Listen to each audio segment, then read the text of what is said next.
in life, there are only winners and losers. There are no participation trophies. There's no, stickers and everyone's invited to have a good time. Life is hard.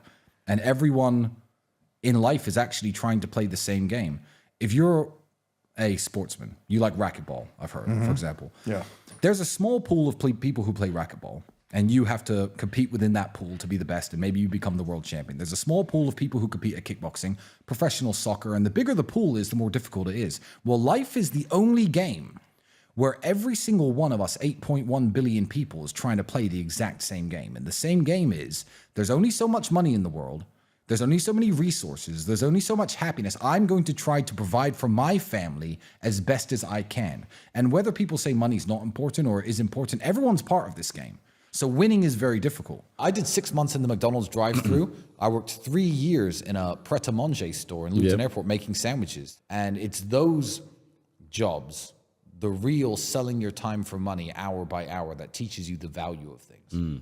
Even now, I jokingly laugh with Andrew when I buy things. I don't know what the numbers are, but I'll calculate like how many hours would I have had to work in that job to buy, say, the Bugatti. And it's something crazy like 310 years of constantly working at that sandwich shop. No hours off, no days off. So yeah, so we're talking at like 4 human lifetimes.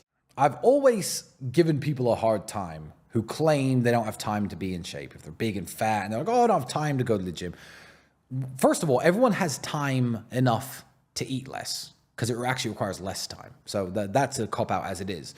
But a line that my coach used to say when I was training at Storm Gym, when people say, oh, I don't have dumbbells at home, I don't have a punch bag at home. He always used to say, if you're determined enough, you could get in the best shape that you could possibly get in an empty room by yourself.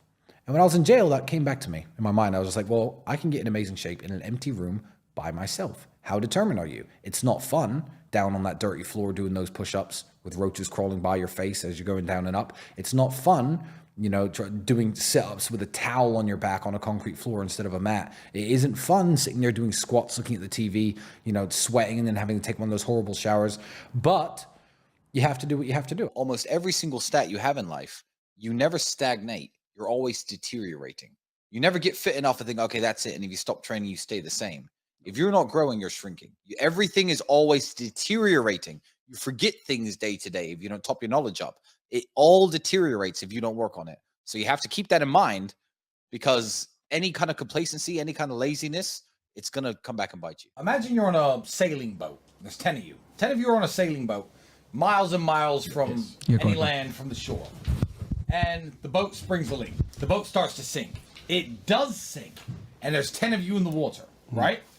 You swim and you swim and you swim. Every single one of you thinks, this boat sank. This sucks. I do anything. I do anything for that boat to be back, for that boat not to have sank. And you, and maybe one other dude out of the 10 reaches the shore. You get onto that sand. You lay your back on that beach. You look up at the sky and you think, thank I'm saved. After just a day or a week or 2 weeks, when you're finally back at civilization, you will be so happy that boat sank. Focusing on the event, paddling in that water in the ocean, no matter how long you stay there, dreaming that the boat comes back, is always the wrong way to live. When you've been through the hardship, you have to persevere through it and get through the other end. And that's what separates the wheat from the chaff. That's what separates the milk from the cream.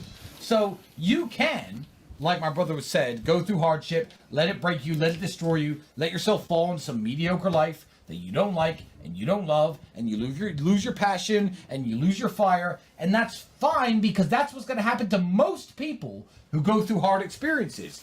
But you don't want to be that person.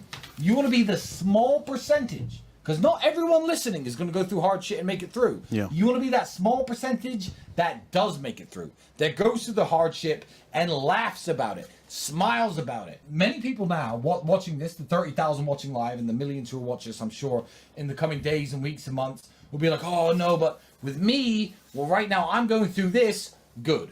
There's tens of thousands of you who will hear this message, and maybe 300-400 are going to make it to the point where they're like, ha ha ha, that was so good, that was so hilarious, I'm now killing it. We've run many businesses that did well for a little bit, then failed. We've tried to launch projects using the last of our money. We tried to bring various drinks we like from Eastern Europe to sell in UK supermarkets, set up meetings, invested all of our last money in this project. Everyone told us no, failed. We had this idea once to set up a system where people could run, remember those competitions or win a vacation, text this to this number. We tried to middleman that and allow other people to run text competitions on a premium rate phone line that we set up. And we set it up and tried to market it, lost all of our money. Once again, we were broke eating ramen noodles. So we've tried everything. I mean, we've done all sorts of failed and successful businesses over the years. And I think it was just persistence that got us there. A lot of people are going to get, kicked in the nuts and take a fall, and they're going to let it beat them down. Andrew's lost very important kickboxing matches. Did he quit fighting then? Did I quit fighting when I got my ass kicked a couple times? No, you don't. What's the best piece of advice you've ever received? That no one is ever going to give a shit about you, even 1% as much as you have to give a shit about yourself. No one cares. No one cares about you if you're a man, ever. Everything is conditional. You don't get loved unconditionally. And that's a beautiful thing, because that makes you strive to create your own value as a man. And the problem that men have is we all go from a time when everyone cares about us to a time no one does. Women don't lose it until they're maybe, then they'll be like, oh, what the fuck's going on? Now she understands what it's like to become a 15, 16, 17-year-old man. Because we've gone through the stage. I remember my aunts and uncles, hey, little Tristan, I remember, they all cared about me back then. Then you get to 16, 17, 18, you're out in the cold world and you're like, no one gives a do they? I can't pay my bills. I have no food. Nobody cares. Yeah, your mother and your father will care a little bit, but you have to care about them. So I'd say the duty of protection is the other way around once you become an adult, and you have to care about yourself. So the best advice I can give to anyone, especially the young men who are 13, 14, 15, who, are sitting in their room playing video games and their mother's still bringing them sandwiches, if she continues to care about you that much and you lean on it, you're going to be a nobody. And if she says, okay, you're 18 now, get at my house, you're going to be a nobody until you make something of yourself. So the best advice every young man needs to hear is nobody gives a shit about you at all until you make them give a shit. No matter where you were born and no matter what your circumstances are, if you wish to become a force for good in the world, you can become a force for good in the world. And everything that my brother preaches, from believing in God, hard work, discipline, stoicism, we certainly practice it as well. And this wouldn't have come, and we would not be the men that we are today if we had not made all of the mistakes we had made. We've run many businesses that have failed. I've made many mistakes in relationships, many mistakes in friendships. I wouldn't be as complete as I am, and I wouldn't understand the world as well as I do if I had never lived my past.